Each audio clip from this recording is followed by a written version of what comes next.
we want everyone to be a part of, the change that's going to take place. But this is for community stakeholders, by community stakeholders, and we want to ensure that we are working for our beloved brothers and sisters and people in the community who are not, at every board meeting or are not connected to all of these higher levels of city government, to ensure that they are informed and they know what's going on and that they're able to make change in the area that they feel like they can do that. So that's the fullness of why we're here. I wanted to just pass it over first to the speakers to please just tell us your name, where do you come to us by way of, and just tell us a little bit about your work. Thank you. Come on, Sister Rowe. Oh, ladies first. What a gentleman. Good morning / afternoon, or is it afternoon already? So first, let me give honor to God be the glory for the great things he have done. And then let me say to Pastor James, Pastor, thank you for inviting me. Thank your team for inviting me. Really inviting the organization. Let me also say, this is a well-kept secret. It really is. I don't know everything, but I know a lot of folks, but I never really heard about the reentry program here. And you said you've just been here 3 years. Well, I think in 3 years, you've done good for yourself and for people. I'm really impressed. I'm really impressed because we need more programs like this.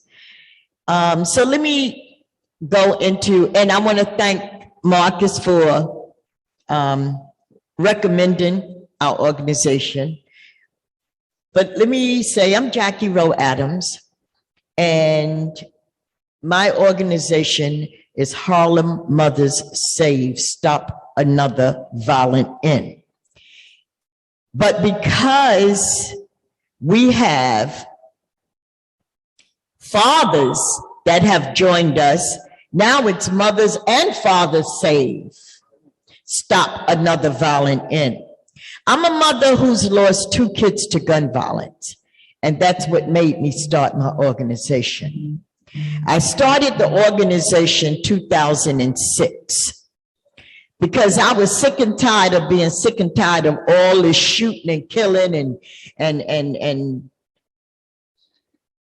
nothing was happening. I think it was on a Memorial Day, all this shooting and killing.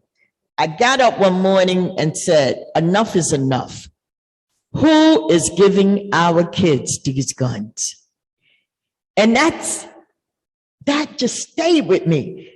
How are these kids getting these guns? And now this is 2006, and now it's 2022, and they got more guns than ever.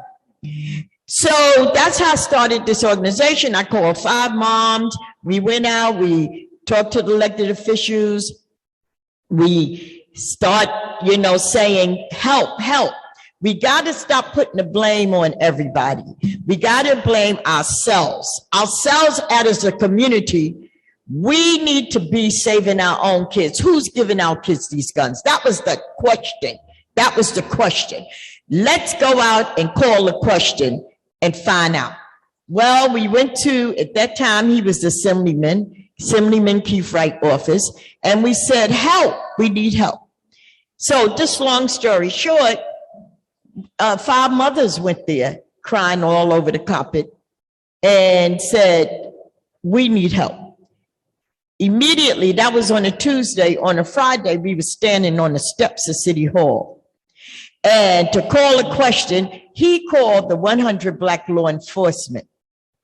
And when the Black law enforcement, that was during the time that Eric Adams, which is now Mayor Adams, he was a sergeant, stood on the steps of City Hall with us and called the questions. So it's so much more to it, but I just want to say this. In calling the question, we found out that 2 bodegas in Harlem were selling our kids these guns.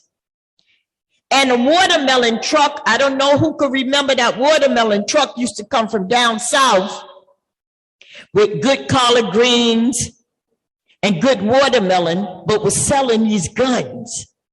And that's how we got started, 2006. So I'll stop there. Thank you, sister. Thank you. Good morning. Yeah, we're in a good morning. Yeah, it is morning. I think, whatever. Hello, y'all. How y'all doing? My name is Reverend Brandon Jamal Smith. I am the Associate Minister of the Mount Pisgah Baptist Church in Brooklyn, New York, where Reverend Dr. Johnny Ray Youngblood is my pastor. And I'm also the grief counselor for an organization known as Brownsville Think Tank Matters, and also DRUM, which stands for Developing Righteous United Movement. And basically what brought me to this work, prior to becoming a grief counselor, I'm a holistic energy practitioner with an organization known as the Noble Touch, was founded by a gentleman in Harlem by the name of Jeff Noble.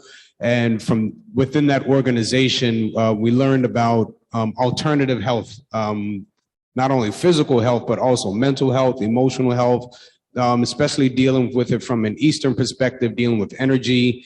Then I ended up getting into a course called Neuro-Linguistic Programming, which deals with like the subconscious mind, our emotions, and self-talk and all those kind of things. And so with all of that information, knowledge that that I learned, coupled with my background, I've been a preacher since I was maybe 6 years old. That was when I, first had an awareness that I was called to preach. Been in church my whole life. How can we bring these methods of healing and these opportunities of healing to our people? Truth be told is that when we look at the energy medicine, meditation, Reiki, pranic healing, healing touch, all these different modalities, they are in communities within the very neighborhoods that we live in, but they're not used by people that look like us. And what happens is that they're able to utilize these tools and these modalities to be able to accomplish their goals, to be able to deal with grief. Now, just survey the room real quick. They may not handle it in the best way, but when we're looking at our communities, when we're looking at this, just the definition of poverty and the definition of being poor, we are realizing that just in our resources alone, not even talking about financial resources, but some of the tools that are available to us to be able to deal with our emotions, to be able to deal with our mental health, to be able to deal with the challenges that exist, a lot of us are not afforded those opportunities. And so for me, how I got into this work was I was an angry young man dealing with anger. If you said good morning to me the wrong way, I'd say God bless you, but I'd be ready to fight. And, and if you look like you was ready to fight, then we was just going to throw down. Whether we was in the church, out of the church, it didn't matter. And so utilizing these tools is what was able to help me to deal with my anger. And just in conversation with Pastor James about this particular day, looking at the conversations, the emails that were going forward, a lot of the work that I do, it really speaks to this. Poverty is not just about our financial resources, but it's also about our mental health, our emotional health, and all those different resources. And so that's pretty much what I do and how I've come to the scene. In the last 2 months, I've recently started working as a grief counselor with the organization. But our organization, we work with Cure Violence, and we also are part of the crisis management services. And so I specifically deal with families that are impacted by gun violence. Particularly in Brooklyn, I work on what is known as the mobile trauma unit. And so we are responsible for the entire borough of Brooklyn. And so we're driving anywhere from Brownsville, East New York, Flatbush, out to Coney Island, down to Fort Greene, all over Brooklyn. So when we had the 15-year-old who was just killed downtown on J Street in Ellery, right up the block from his high school, we had to go and respond to that. The 17-year-old boy who was killed at his school and across the street from the school in Coney Island, we had to go and respond to that. And then it's sad to say, but they're the regular shootings that happen every day. And it's unfortunate that our community has got to the point where we're able to accept these as regular occurrences. And so the fact that we're able to have these kind of conversations, we're able to have these forums, I think it's important and it's powerful. And thank you for sharing that. I had no clue that the bodegas was selling. You know, I thought A.M.E and them was all right. You know, but thank you for sharing that. That's because now what's happening with the bodegas is that they may not be selling the guns as much, but they're selling drugs. Yes, that's right. That's right. That's right. Thank you both for those introductions. Let's get right into the conversation. Just for yes, please. Can we just get that introduction? Yeah. Thank you. So I'm gonna. So just for the sake of the conversation, and that's yeah, I do want to do my best to get through all of these questions and leave some time for audience members to ask any questions they may have. So we can kind of keep answers to like 2 to 3 minutes and try to like speed date through this. But let's have a conversation. Don't be. I'm not gonna say nothing. I'm gonna let y'all talk. But let's try to get through all of these because this already is getting good. But I'll start with you, Sister Rowe. What are some of the links you personally see or professionally see in your work between poverty and gun violence? Oh, I had to remember I had the mic. It's a lot of links. We have young people. You know, first, as a mother who lost 2 kids, you know how you're saying you don't feel sorry for this when you don't feel sorry because I know somebody killed my 2 kids. So you're not feeling sorry. And you're saying, oh, it's no reason for them to do this. But when the COVID hit, I have to be honest, I saw that poverty. We were hurting. People was hungry. And I really felt it. And I felt it because I had summer youth. I had a lot of young kids working with me in the summer doing this COVID. And when the kids said to me, Miss Adams, people are hungry. They never experienced that. They never experienced that. And when the kids opened my eyes, and I have to say, I just really started seeing it. I'd seen it, but you know, you just ignore it. A lot of it comes from when you're robbing, you're hungry, you're robbing, you're stealing. The families can't get food, the cost of food.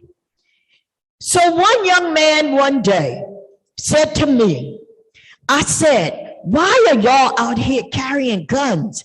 He said, well, for one, Miss Adams, I'm scared. The other is I got in trouble because I was with my friends and they was robbing somebody because their mother was hungry. So I put that poverty and gun violence together. A lot of them are using it, saying they're hungry, they're trying to help their parents. And that's one of the things that I know, that poverty and gun violence is one of the serious, it's a crisis now. It is a crisis that we have to deal with, that a lot of us sometimes that might be doing, truth is, might be doing a little better than others. We have to get with the program and realize it's real. It's real. Thank you, sister. I mean, there's not much more to say. I 100% agree. But then there's not just the poverty in terms of our financial poverty. When we look at poverty of emotion, of emotional connection, poverty of awareness, a poverty of the mindset, a poverty of compassion, then that is the breeding ground for violence. You know, but like we were just talking about, the instinct of, you know, survival instinct, self-preservation. If there's a limited amount of resources and I need to make sure that I eat, my moms eat, my children eat, my brother and sister eat, then if the money don't match it, but these bullets can help me get it, then here's the thing, is there's no longer a senseless killing. It's not senseless, it's just heartless. So that means our poverty is not intellectual only, our poverty is also emotional. So when we're able to have a sense of being able to I guess, make deposits into our emotional bank accounts, our mental bank accounts, our all of those different accounts. That's when we're able to eliminate the poverty consciousness. And I think that will help to be able to bring about a sense of healing in terms of gun violence. Absolutely. So I'm gonna stay with you, Rev. So with that in mind, what is the change that you specifically want to see? What does it look like, and how do you think we get there? There's a saying that was once said, you should be the change that you want to be anywhere, in your community, in your home, in your family. And so if I look at what change would I want to see, then I have to look within. So if you're looking at what, because this is a loaded question you just asked me, how do we do it? It has to be an individual awareness that I have to go within. I have to do some introspection or some kind of reflection. But then after I've done that introspection, I've done that reflection, what am I going to do after that? I've got to make the change. I've got to make the corrections. And some of those changes have to come in the form of character development. I can get a good job, but if I have terrible work ethics, I'm just going to go from job to job to job to job to job. I'm going to chase a check, because I'm just fulfilling a need that's external, but the internal void is still there. So I think that's really where it starts with. It starts with the individual being aware. I'm looking at this here, Harlem W.O.K.E. We have to wake up. We have to awaken our consciousness that there has to be an internal change first. So, developing those characteristics of honesty, of integrity, of non-injury, of justice, of balance, of harmony, of reciprocity. I think when we start to develop those characteristics on the individual level, the individual consciousness, what happens is that the collective consciousness of the neighborhood it starts to change. And that's just one part of it. That's just one part of it. Thank you, Rob. Come on, yes. We can clap. Yes. It's all welcome. Yes. Call and response. If you hear something that you respond with, you resonate with, clap, snap, stomp your feet, whatever it is. Come on, Sister Rowe, this is on you. Based on the links that you shared a few minutes ago on poverty and gun violence, what specifically is the change you want to see, and how do you believe we get there? So let me say, as we just heard, it really starts with family, for as I'm concerned. One of the things I would love, and it's going to happen, because with this COVID, again, let's talk about the COVID. It shut down this city, this world for 2 years. So people being angry and spending time with each other too long and never spent time with each other too long begin to know each other. And that's when things start changing. And that's when a lot of this violence started happening. But what I want to see is the families that got to know each other during that time. Utilize that to bring it all back together.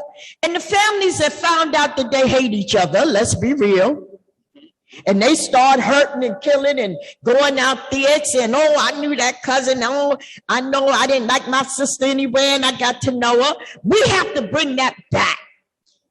We have to get connected through our churches. The churches got to open their doors. And they got to bring it back and connect those families. I want to see that change come. I want to see the churches open their doors and talk about poverty, talk about the gun violence more. That's why I thank you, Pastor James, for opening your doors, because this conversation has to continue. It has to continue. And that's the change I want to see. First, let's start at home with the families. Let's start with the communities saying everybody's somebody's child or family. Let's do it there. Let's stop saying, no, not my child. Let's community step up, step out, speak out.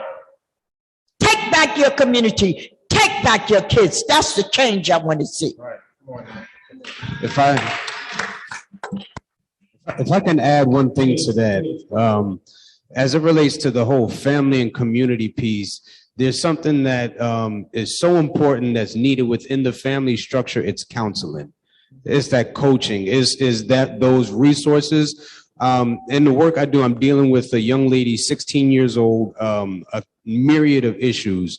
And we can't talk to her family because her family is has that dynamic of don't talk about what's going on inside of my house, outside of my house. And then, but while we're in the house, we're going to act like none of this stuff doesn't exist. We're not going to talk about the issues and what's happening. So I think as part of bringing it back to the family is we've got to be okay to have some of those tough conversations. Right. Even in the a lot of the violence intervention work that we do is we talk to the parents like these children that are shooting, they're in your houses.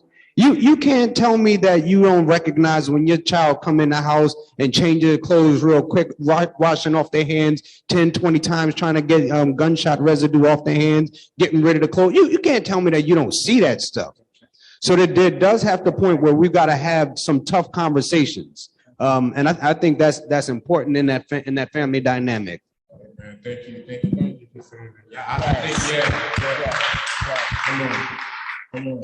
I'm gonna just go with the direction that you guys are going, and we'll make it to the questions we can. But you started on this, sister. But what role can schools as well as churches, local organizations, and small businesses play in offsetting poverty? And what does that look like? You did say something about how the church can be more involved. But what about schools and local organizations and local businesses? And let's talk about the elected officials. Yes. Let's take it to them. First of all, you got these policies. You got to set these policies correctly. You have to, and I think it's a lot of our fault because we as a community have to vote for them. And we sit and make them celebrities. We have to remember they work for us. Look how and when I take it to the elected officials because they got all this money. But where are you putting it? Okay, where are you putting this money? You putting it in communities and building downtown and building, where poverty is not even in there. Elected officials, schools. Let's talk about, because I could talk about the elected officials all day, but I'm going to jump to the schools. Okay, let's talk about the schools. First of all, the parents have to stop tying to some of the teachers' hands and coming to say, soon as you never go to the school meetings, to the board meetings, to the parents' meeting, but soon as you say your child was in a fight or your child did something you did to school making noise, instead of really finding out what happened and working with the teachers and working with the principals. And let me tell you something, a lot of people do not give the school safety credit. School safety, those officers know those kids and they know who they are. So what have to happen with the schools? They have to take the time and work with these parents and let the parents know and do outreach. What happened to when the kids is absent? Remember how the truant officer used to go there? I remember that. Seriously, I don't see that too much no more. The schools have to step it up again, and the parents have to go to these meetings. You got to go to these meetings and find out about your kids. Stay engaged with your kids. So that plays a big part. Stay engaged with your kids. Elected officials, let's vote them out if they're not doing the right thing, because they work for us. And they have to start looking at this poverty. Now, a lot of them gave out food, some of the elected officials, because they wanted to get credit. But they got to continue to do that. And they got to continue to put money in organizations like this one. Let's talk about reentry. That have a lot to do with poverty. Okay? So you have to put the monies and stop making people jump through hoops and go through all this red tape. Okay, and put the money where people are really doing something. And I'm going to talk about this church, Mount Zion and Reverend James, when I leave today, to let them know, hey, they need help there too. They got people there trying to change their lives and trying to talk to these young people out there. So that have a lot to do with what's going on, the connection of the parents, the schools, and elected officials that ain't doing nothing and got all this money. And we need to continue to raise our voices to those elected officials because they got pools and pools of money. And we need to speak up because we vote for them. And my favorite word to them, I put you in there and I vote you out. And November is coming. So go to those polls and remember who's doing what. Okay, thank you. Thank you, sister. Come on. Well, come on, big brother. Tell us what you think. What's your perspectives on this? What role do schools, churches, local organizations, small businesses play in this? So I think to start at the schools, we have to look at the education system itself. The education system, when it looks at teaching our children, there's this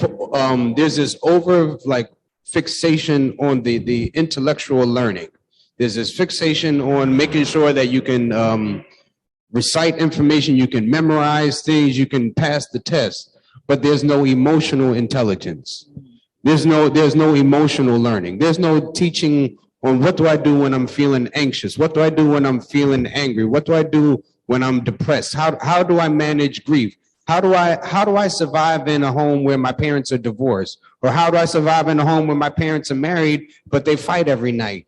How do I survive in a home where my parents are drug addicts? Or how do I deal with cutting? You know, and then firstly, the schools and parents also can sometimes will act like it doesn't exist. Just put long sleeves on, don't show those marks. So I think we need to be able to look at how we can revamp the education system to not just focus on the the intelligent, the mental aspect, but also look at how we can develop the emotional aspects of our children. Because that way, I believe it was Frederick Douglass says that it's easier to build strong children than to repair broken men. And so when we're able to teach our children from young how to be able to handle not only the intellectual aspect of life, but also the emotional aspect of life, I think we set them up to be in a better place. As it relates to churches, Rev, I'm already down to preach tomorrow, so I ain't even worried about nothing. You know, churches are some of the most ill-prepared places to deal with trauma, because a church can tell you to pray about it, but won't give you a list for therapists in your neighborhood. The church will say, come on, give it over to Jesus, give it over to the Lord, he'll work it out. And as soon as you walk out the door, you're still dealing with the situation. So I think with the churches, we have to not only deal with our spiritual growth, our spiritual development, but the church needs to be able to look at how do we handle these emotional problems? How do we deal with the mental issues, the mental health of our community? I preached at a church first week in August, and I said that if the church's existence doesn't improve the quality of life for the community in which it's in, you might as well close the doors. It's useless. You come in to talk about a God that can make your life better, but my life is slowly getting worse. You come in and talk about if you sow, it's better to give than it is to receive, and I give all my money away and go home hungry. But the pastor drives away in Mercedes Benz. So we got to look at, we're talking about the politicians who's getting the money and all that, but let's talk about preachers. That's right. That's right. And it's the truth. That's right. I'm not going to go into all the politics of it, but we've seen some of the stuff that's been happening in the newspapers, especially with just churches in New York. Yes. And not just A.M.E. churches. Church of God in Christ is having these same issues. The Roman Catholic Church, their issues are so bad that they created their own real estate brokerage to sell off churches. So we got to talk about how the church can be more in terms of programming. How we're able to like this program here, dealing with re-entry. These are some of the programs that the churches need to do, but then we also need to be able to learn how to reach across the aisle. Right? The denominational barriers, we've got to learn how to break those down. But then we got to go beyond our denominational barriers. We've got to go into ecumenical kind of work. We gotta be able to sit down and talk with the rabbis. We gotta be able to sit down and talk with the imams. We gotta be able to sit down and talk with the Sikhs. We have to be able to sit down and talk with the Buddhists. We have to sit down and talk with the Taoists and the Hindus. We have to be able to have those conversations. Why? Because those people live in our communities. Right. That's right. And truth be told, they are just as fed up with what's happening in our communities as we are. You know, the benefit is that somehow they're able to keep us out. They're able to keep the violence out. And if there's violence going on, they keep the press out so that way they deal with it in-house. Absolutely. So we need to be able, in terms of religion, church, we need to be able to reach across those aisles and have those conversations with not just other denominations, but with other faiths. Organizations and businesses, I'll lump it into one, is that we've got to be able to make sure that these organizations and businesses are really doing what they're supposed to be doing. There are a lot of organizations that get funding from government, from the mayor's office, from grants, from private funders, and they do the bare minimum. They'll say, okay, we'll put some signs up, we'll drive around, we'll host an event, you know, twice a year, you know, and all in the name of doing some kind of work. But it's really about what's the program. So if we're talking about stakeholders in community, and these are community organizations and community events, then we should be able to go and ask, what programs do you have, or what ways are you contributing to help our community in these particular or these different areas? As it relates to businesses, one of the big things we talked about with COVID was price gouging. So the bodega took, and this is also recently, I love Snickers, chocolate, Reese's, peanut butter M&Ms, peanut M&Ms. I love all that stuff. For the longest while, it was only $1. Now the bodegas raised it up to $1.25. That caused a whole fit. Yeah. But then when you think about it, how much are they making off of that extra 25 cents that they're not putting back into the community? They're able to renovate their shops and create smoke shops. They're able to sell marijuana in their stores, which is illegal. But our children still go there, and not just our children, but some of us adults still go there too.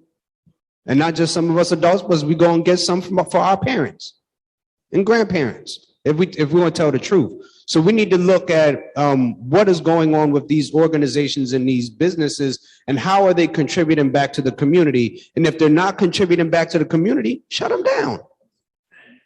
That's right. Do we need 13 bodegas on one street? No. 8 of them are selling products that are harmful to our community, and none of them are given back to the community. Do we need all those bodegas? No, shut them down. No. And then watch this, we can open up our own. Because if you notice, we can't go into the Asian communities and open up stores. No. We can't go into Indian communities and open up stores and businesses. And even if we have community organizations, they're only coming to get free stuff. So we've got to look at how we can be hold organizations and businesses more accountable for the monies not only that they receive, but also for how they put it back into the community. So in that line of that, Excellent. In line with that, those remarks you just made, we're now going into the role that other stakeholders have when they come into our community, the efficacy or the lack of efficacy in the work that they're bringing, their presence. So in that same vein, how has gentrification and the assimilation of African Americans in our communities led to what we're seeing as well? I'll speak to the gentrification aspect first. It is, I can speak to Brooklyn. I'm not sure about Harlem. I'm not 100%, versed on that. But in Brooklyn, gentrification is something up like almost 600%. And think about that. In the majority of Black community, like Bedford-Stuyvesant, which was at one point a majority Black community, apartments were very much affordable. You could get a 2-bedroom apartment in Bed-Stuy at one point for under $1,000. Right now in Bed-Stuy, right now, a studio apartment can cost you up to $2,000. 1-bedroom apartments in Bed-Stuy. Sometimes where you got to be careful walking home at night at a certain hour to your $3,000 1-bedroom apartment. You talk about a 2-bedroom apartment, you paying a mortgage. And I'm talking about like sometimes you can get a 2-bedroom apartment, especially if they've done the renovations, you know, all these modernizations, got the stainless steel appliance, full hookup. We're not going to talk about them crooked real estate developers and how they get that money to do that and what they charge, because that's just an outright crime within itself. But, and that plays a part in gentrification. Because these real estate developers come into our communities, they buy our homes where our families have lived for 30, 40, 50 years, and they got these homes and they've held it in their families. And then they come across, they flash a couple dollars in front of them, they make them all these elaborate promises, and next thing you know, we're out of our homes, and then the people who are from that community can't even afford to live there. So gentrification in that regard, it has definitely affected property and gun violence, because these are people who they're being displaced. Where can I go? I can't. And then we talk about territorial stuff. So now if I'm living a certain lifestyle and I'm from a certain neighborhood, I run a dangerous risk moving to another neighborhood, but I can't afford to live where I'm at. So what am I supposed to do? Where am I supposed to go? So now if I'm going to move to this neighborhood where I may have trouble, I may have people who don't like me. There may be a gang territory that I'm not supposed to be in. So now let me arm myself. Let me going back to where we started about self-preservation. See, gentrification it's doing more than just displacing us, is now causing us to have to rely more on our survival instincts and our self-preservation, because we're now being uprooted out of the communities in which it was home, and we have to be replanted into a place that's unfamiliar to us. Come on, Sister Rowe. Take on that question, and then we're going to take on some questions. So I'm glad you mentioned about the gangs. Well, first of all, gentrification is definitely real in Harlem and in Manhattan. You go downtown, honey, you could count us, okay? It's like we the neighbors, we the visitors, okay? And that's how we treat it up here in Harlem. We walk around like we are the visitors, and some of us play into that and feed into that and all scared. Now, I don't know if some of you know about Morningside Park. They used to have the Father's Day event. Well, gentrification came and they shut it down. Too much noise. Too many people. They want to say black people. And this is real talk.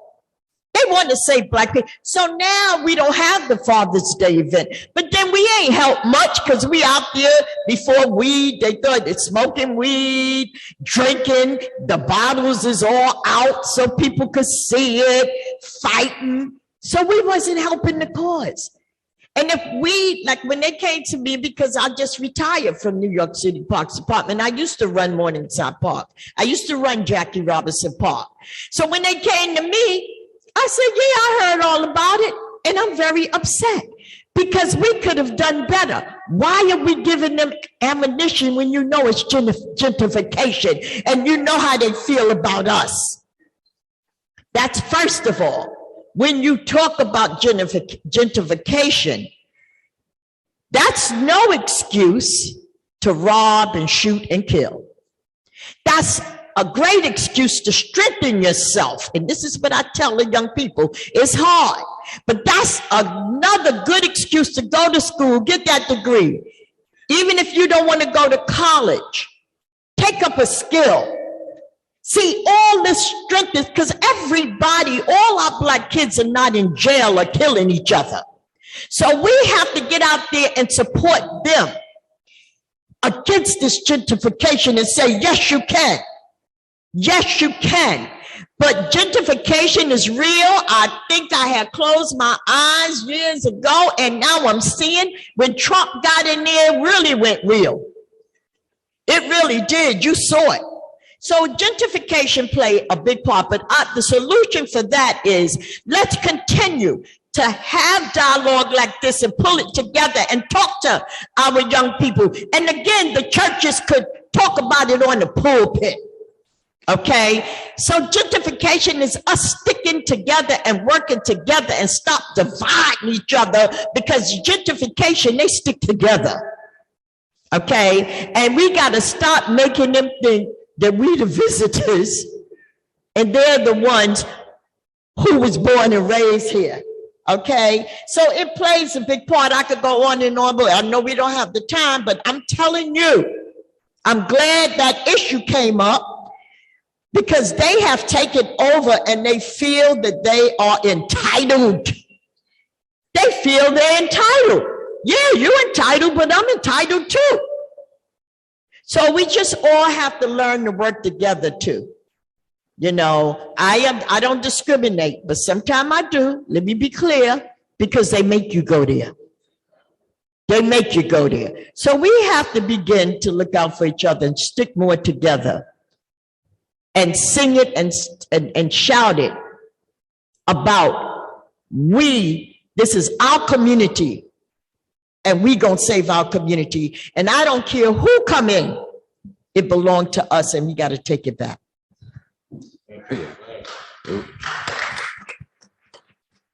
The one thing that comes to my mind is that with gentrification, when we have people who are not born in our communities who move in Brooklyn, there's a Jewish section in Brooklyn. When you move in there, they come to your house. They knock on your door and they say, hey, we just want you to know that, you know, we're introducing you to who we are. We take pride in certain things in our communities. If you have any issues, give us a call. We should do that in our communities. That's right. Hey, these are some of the values that our community has stood for the last 30, 40, 50, 60, 70, 80 years. You know, my mama, my grandma, my great-grandma, we grew up on this block. So these are the things we stand for. Just if you have any problems, give us a call. What problems could that be? Any problems you have, whether it's problems understanding this conversation, problems sticking to what we got to do, whatever problems you have, just give us a call. We can talk about it. But I think when we look at community, that word common unity, if we can at least get on the same page in our dialogue. And then we got to go back to the developers, because the developers are causing rent prices to go up. So well, we can't move, we can't live in our communities.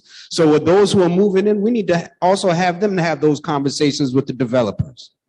I understand you're enjoying the benefits of your luxury apartments, but you're also disrupting the lives of people who've been here for 50 years. That's right. So yeah, I think that's important. I'm sorry. I just have to jump back into that. I'm gonna give y'all a good example. I live in a co-op, and I live in Washington Heights. I'm a Harlem girl, though. I live in Washington Heights. 35 years we've been in that co-op, and it was predominantly Black and Hispanic. Now, gentrification sets in. It's all Jewish now, 36 units, and it might be 3 people of color in that building now, okay? Guess what they told us when we had our Thanksgiving? Too much noise. They even called the police. So this is real stuff. All because they had company, and I had too many people and making too much noise on Thanksgiving Day. So, I mean, it can't get no better than that. Well, when we finished with them, they were sorry they bothered me. But I just want to use that as example, how they feel. Yeah, they just gonna come, and I've been there 30-something years. So I just want to use that for example. Yeah. Thank you. Thank you. Can we hear it for our panelists before we take some questions? Yeah. Are there any questions? I'm going to sort of bring the microphone around to you. Oh, you got it.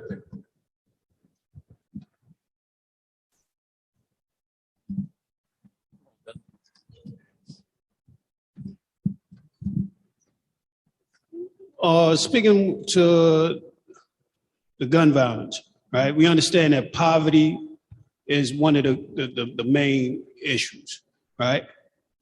How do you see the correlation between poverty and the trauma that you spoke about, but also that lack of education that many within these communities suffer through systemic racism? Absolutely, that is. So when I speak from a grief counseling perspective, I usually those are kind of like my lanes of expertise. But when we look at the total picture of gun violence, it's like a pizza. It's piece. There's levels to it. It's layers to it. It's a number of different components. So even just the education aspect of it through systemic racism, that is a very major piece.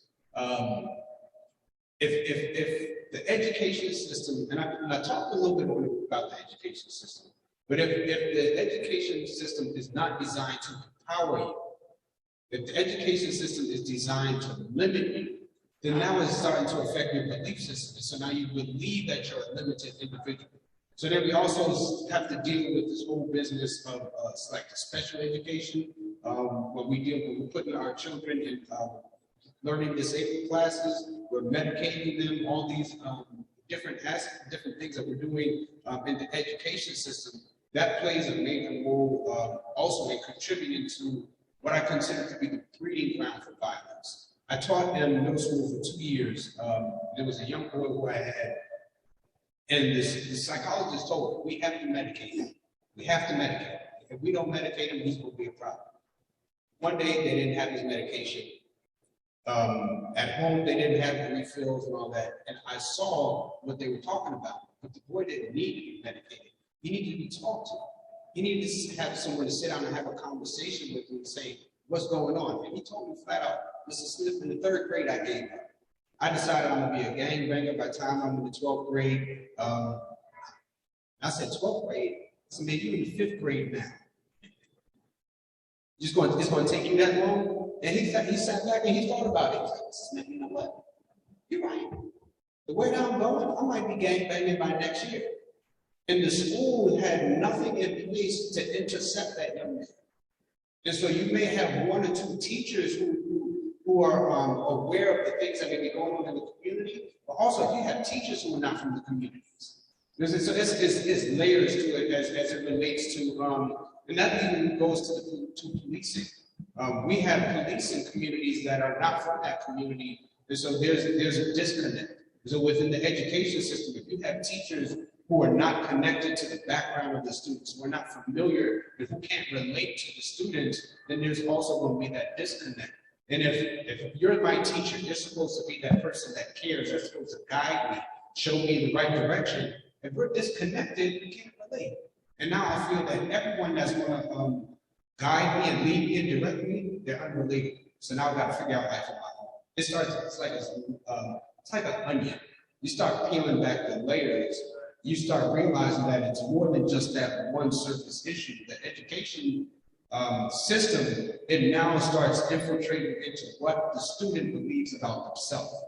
And ultimately, the student is going to say, I need to develop this tough mentality to survive through school, so I need to develop a tough mentality to survive through life.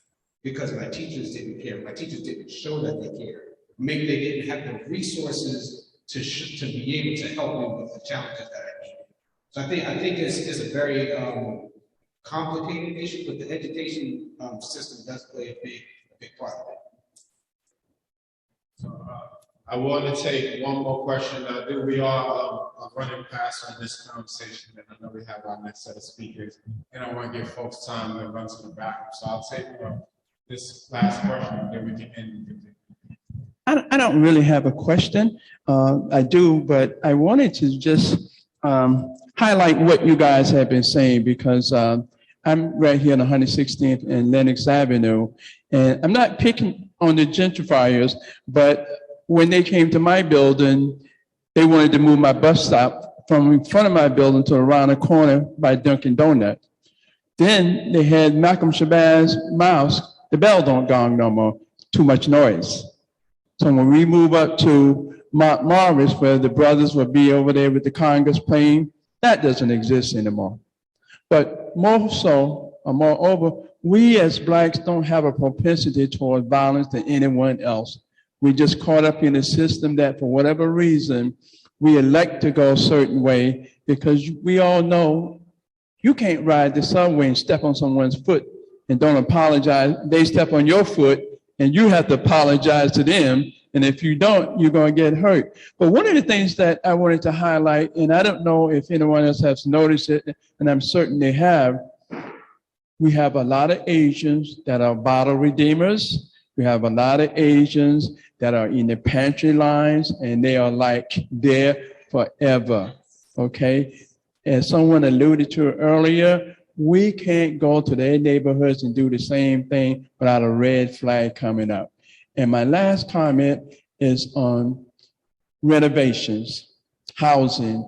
And there was an article in Patch this week where it told about people who the landlords had came in, supposedly renovated. A brother was paying $950 in rent. Now he's paying $2,300 and there's no renovation and they're in court right now. Those are my comments. Thank you, big brother. 60 seconds. Sister Rowe, yes. Well, take us out. Any last words you want to give us on this conversation? And, I just, first of all, let me applaud you. Say your name again. Isaac Scott. Isaac, excellent. Let's give him a hand. Okay, thank you. Excellent. And my brother here, my pastor, my reverend, you know, I will be visiting. I really appreciate being on the panel with you, Truth to Power. I just want to quickly say, we did not touch on police and community, but I just want to quickly say, please, let me leave you with this. Start working with the good police, because it is some good police out there. Because when we get in trouble, we call 911, don't we? So start going to their meetings and find out what's going on, and we could wean out those bad apples. But we need the police, and our kids play a big part. That play a big part in poverty too.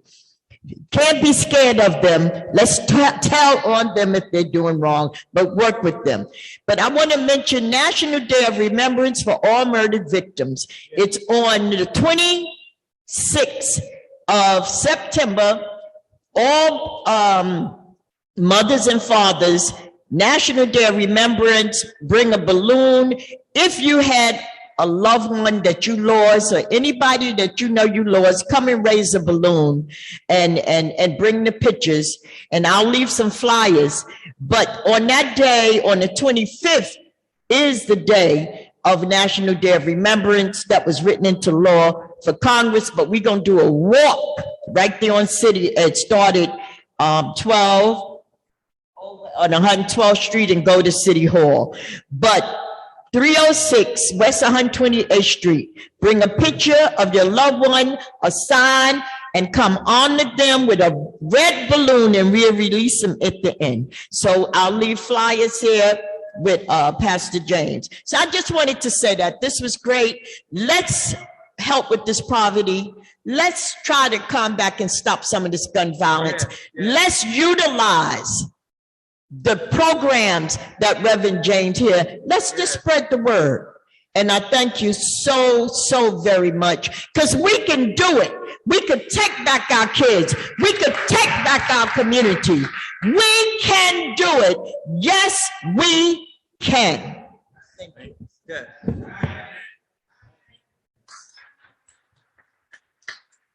Thank you, Isaac Scott, Pastor James, and wow, this has been a great start of my morning for me. I could text my boss and tell him I ain't coming for the rest of the day. I wouldn't even be mad about it.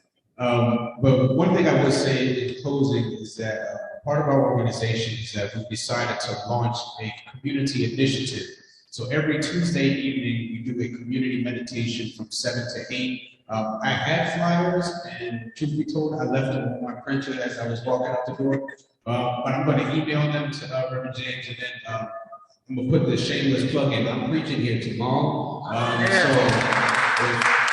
if y'all come back and hang out with us tomorrow, I'm going to have flyers with me, and I promise you we'll have a good time. But I think the most important thing is that for us to be able to work together. I'm from Brooklyn, we're in Harlem, we're able to bring those conversations across boroughs.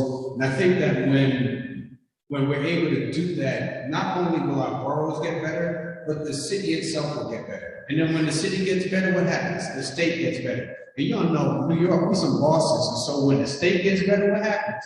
The country ultimately is going to start to catch on. So I think, that's important for us to be able to do. I applaud Reverend James for the work that he's doing. And I'm just really excited about that. I'm able to be a part of these conversations. And I'm really looking forward just to what's going to happen as a result of these conversations. And again, thank you very much for allowing us the opportunity to share this work. That's it for our speakers. Thank you. All right, so I wanted to get